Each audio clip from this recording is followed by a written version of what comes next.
Welcome to This Explainer. Okay, so if you follow Catholic history, or honestly, even if you just catch the occasional debate online, you've almost certainly heard two terms tossed around together: the Society of St. Pius X, or SSPX, and the traditional Latin Mass. But here's the thing, they get tangled up constantly. Today, we're going to unravel a massive, incredibly common misconception that's been muddying the waters for decades. There's a vital difference between these two topics, and it just gets totally lost in all the modern noise. So we're going to clear the air with some objective facts and untangle the relationship between liturgical preference and canonical law. Ready? Let's get right into it. Okay, let's dive into this. Was the traditional Latin Mass excommunicated? I know, right? It sounds kind of wild when you say it out loud. But you'd be surprised how often this assumption floats around. People genuinely and frequently believe the Church somehow banned, punished, or even excommunicated the traditional Latin Mass specifically because of the SSPX situation. Let's just nip that in the bud right now. That assumption is historically and canonically completely inaccurate. The liturgy itself, it was never put on trial. The form of prayer was absolutely not the issue.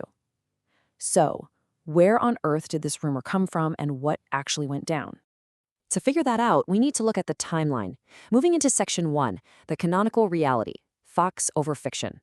We are going to shift our focus away from the rumors and look directly at the objective timeline of events.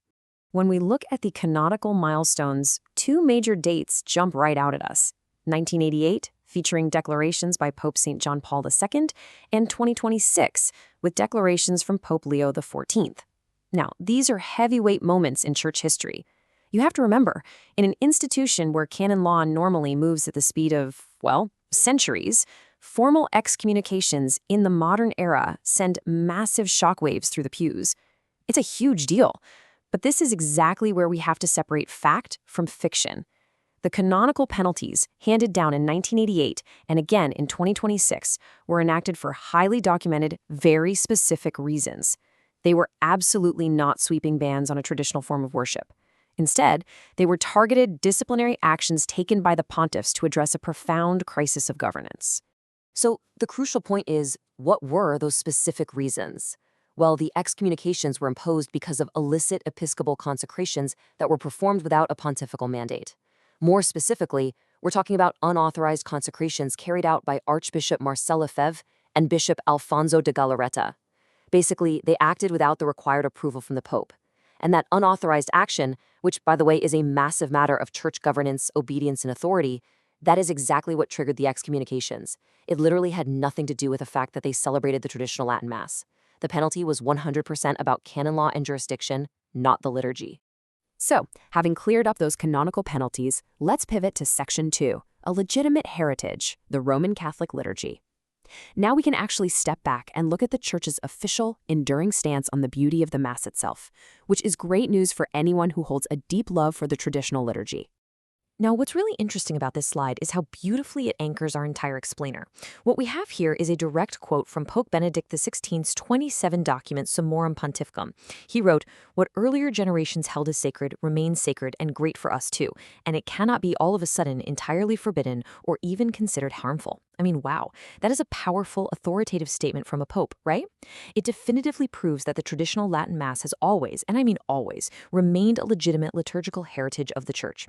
The Church clearly recognizes the enduring sacredness of this tradition. It was literally never the target of the canonical disciplines we were just talking about. Which brings us to a really vital turning point in our analysis. Section 3, distinct matters: liturgy versus canon law. It is time for us to completely disentangle our understanding of liturgical preference from canonical obedience once and for all. And this brilliantly illustrates the divide we need to keep crystal clear in our minds. On one side, you have a love for the traditional Latin Mass. On the other side, adherence to the SSPX. Guys, these are simply not the same thing. Having a deep love for the traditional Latin Mass absolutely does not imply adherence to the SSPX. And just as importantly, attending the traditional Latin Mass doesn't somehow put a Catholic outside the communion of the Church. No way. The liturgy on one hand and the canonical issues surrounding a very specific society on the other are entirely distinct matters. As people who really want to understand church history, we've got to be super careful to never confuse the two. This leads us right to the core message for the faithful. Authentic tradition is never separated from ecclesial unity. Honestly, this is the absolute heart of the matter. For Catholics, the historical calling is this beautiful balancing act. It's about preserving both a profound, deep respect for the Church's sacred liturgical tradition while also maintaining full communion with the Roman pontiff and the united bishops. You know, you really don't have to choose between loving your traditional heritage and being in unity with the Church. Actually, scratch that. It's more like true, authentic tradition inherently includes and demands that unity. They're basically meant to exist together in perfect harmony. Which brings us to our final, pretty profound thought for today. Lex oriendi, lex credendi. The law of prayer is the law of belief. It's this ancient foundational principle reminding us that our deeply rooted prayers literally shape our faith, just as much as our faith shapes how we pray. The enduring, lasting presence of the traditional Latin Mass, it's a massive testament to how generations have prayed and believed. So I'll leave you with a fascinating question to chew on. If the way a church prays dictates what it believes, how might the shifting liturgies of the modern era reshape the faith of the future? Something to think about, right?